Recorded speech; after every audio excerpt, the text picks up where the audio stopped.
চিকাতপল্লী থানায় নিয়ে যাওয়া হয়। এরপরেই স্বাস্থ্য পরীক্ষা করতে গিয়ে নিয়ে যাওয়া হয় তারকাকে।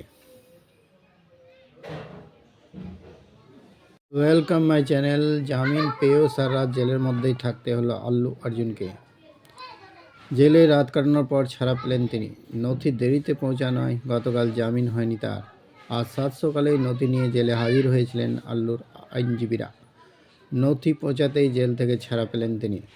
জেল থেকে বেরিয়েই তিনি বললেন, সাংবাদিকদের সঙ্গে জেলের বাইরে তিনি কথা বললেন।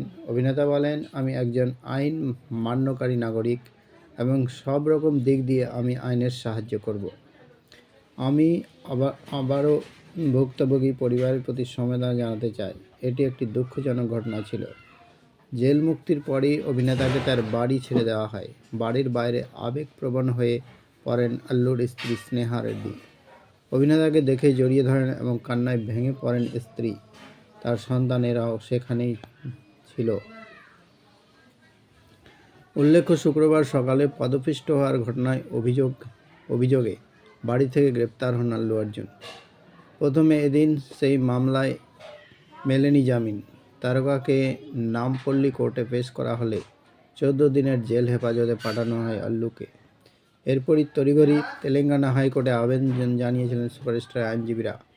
অবশেষে তেলেঙ্গানা হাইকোর্ট থেকে অন্তর্বর্তী জামিন পেলেন পুষ্পা খ্যাত তারকা। কিছুদিন আগেই জানা গিয়েছিল, পুষ্পা 2 এর স্ক্রিনিংয়ে পদপিষ্ট হয়ে প্রাণ হারিয়েছিলেন এক মহিলা। গুরুতর আহত হয়ে হাসপাতালে ভর্তি করানো হয় মৃতার 9 বছরের ছেলেকে।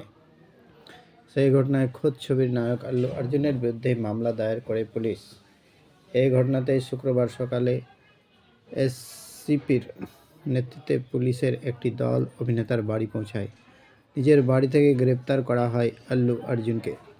এই ঘটনায় মামলা রুজু হয়েছিল হায়দ্রাবাদের চিকাদাপল্লী থানায়। মৃত মহিলার পরিবারের তরফে দায়ের করা অভিযোগের ভিত্তিতে আল্লু অর্জুন, তার নিরাপত্তা দল এবং থিয়েটার ম্যানেজমেন্টের বিরুদ্ধে ভারতীয় ন্যায় সংহিতা এর 105 এবং 118 ধারায় মামলা দায়ের করা হয়েছে।